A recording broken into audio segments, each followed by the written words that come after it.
Russia thought its supply line into Crimea was untouchable. At exactly 8:01 a.m. on August 19, 2025, Ukraine proved them wrong. In less than 7 minutes, a column carrying 150 tons of fuel turned into a raging inferno. But here's the part that makes this strike so unusual. The target wasn't the hardened steel of the rail cars. It was the liquid fuel inside.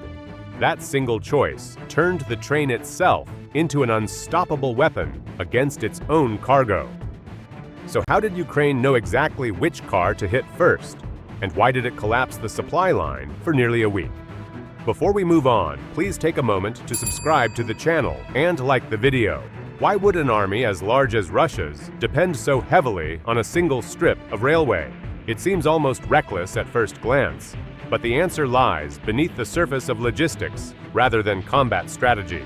The Tokmak-Urosyn line, stretching like a narrow lifeline, carried nearly everything that kept the Russian war machine operational inside Crimea.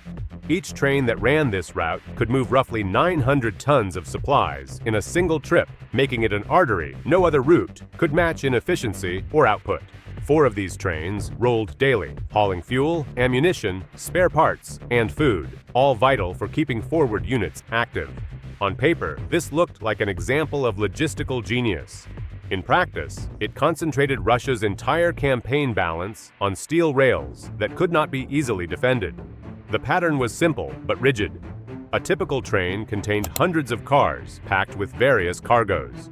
One day it would arrive with replacement barrels for artillery, the next with crates of small arms ammunition, all mixed inside convoys that seemed endless when viewed from the ground.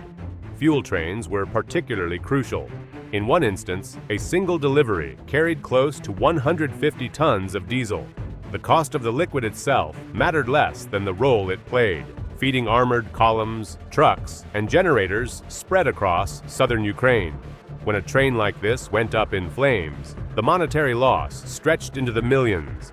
Repair crews would rush to the scene for days, and during that downtime, other trains queued up miles away, unable to move.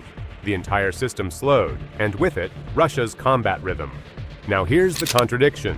Despite broadcasting power with missiles and heavy armor, the Kremlin chained its advance to one exposed track.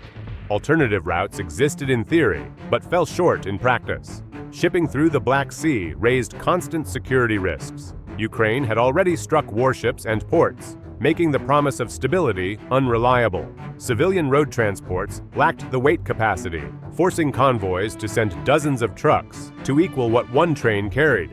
That gap explained why Moscow clung so tightly to the Urosyn line, even as it became more dangerous with each passing month. This failure to create redundancy mirrors old patterns in military history. During World War II, armies collapsed, not because they lost the most tanks on the battlefield, but because fuel ran dry before the tanks reached combat.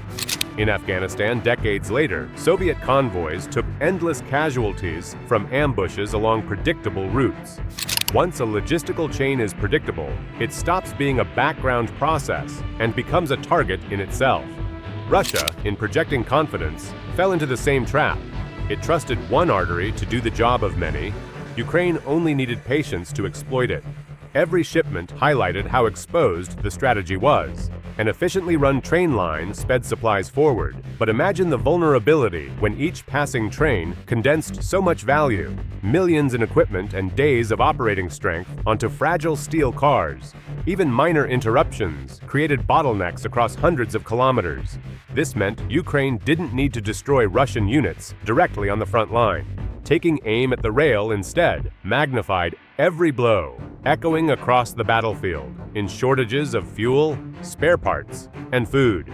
By focusing its efforts on this one weak point, Ukraine unlocked leverage far greater than if it had simply hunted tanks or artillery pieces in open fields.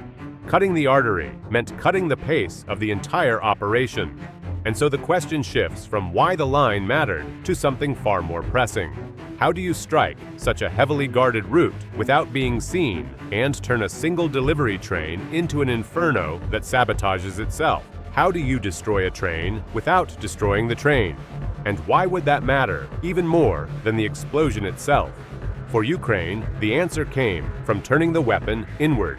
Instead of shattering tracks and scattering steel, the goal was to make the cargo ignite on its own. It wasn't about erasing metal from the landscape, it was about cutting the flow of energy locked inside the fuel cars and forcing Russia's lifeline to collapse under the weight of its own dependence. The plan depended on intelligence, but not in the old sense of spies slipping across borders with notebooks. Ukraine fused together every angle of surveillance it could reach. Low-orbit satellites tracked movement with regular passes. Ground sensors listened to the constant rhythm of the trains, and electronic monitoring picked up the faint hum of communications that officers believed were hidden. By combining all three, Ukraine mapped behavior in zones previously thought safe from observation. Russia expected the vastness of southern Ukraine to grant them places where trains could run unnoticed.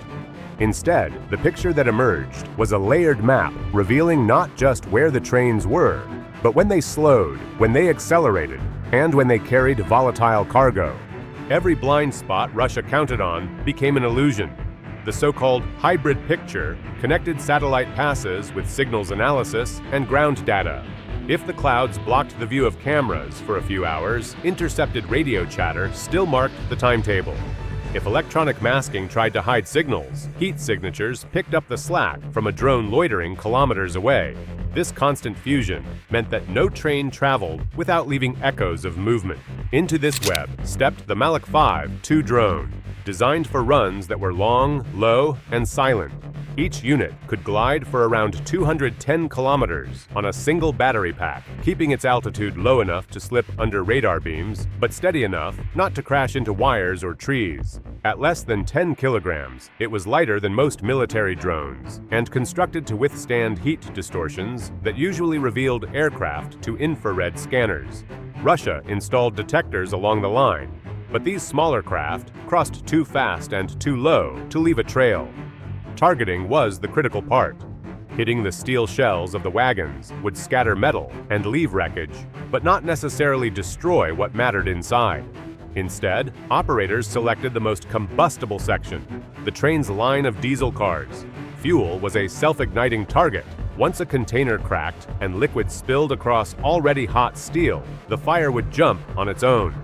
That meant one precise strike could trigger a chain, moving faster than any explosive. The attack unfolded in less than 7 minutes. 7 drones surged in sequence, their signals encrypted end to end. The first slammed into the 14th car, one of the diesel carriers near the center. Almost instantly, fuel gushed from the wreck.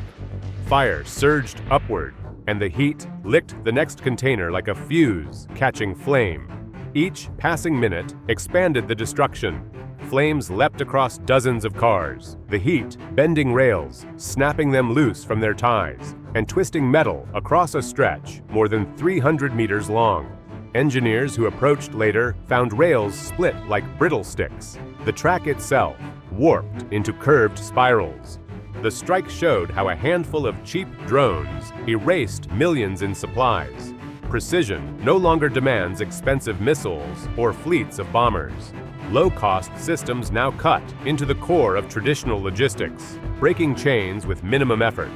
Armies built for massive firepower increasingly faced defeats not in open battle, but in quiet gaps, where fuel, food, and ammunition fail to arrive. Rail lines, pipelines, depots, these may decide the pace of future wars. If one fuel train can cripple a front, what happens when every route becomes a target waiting for attack?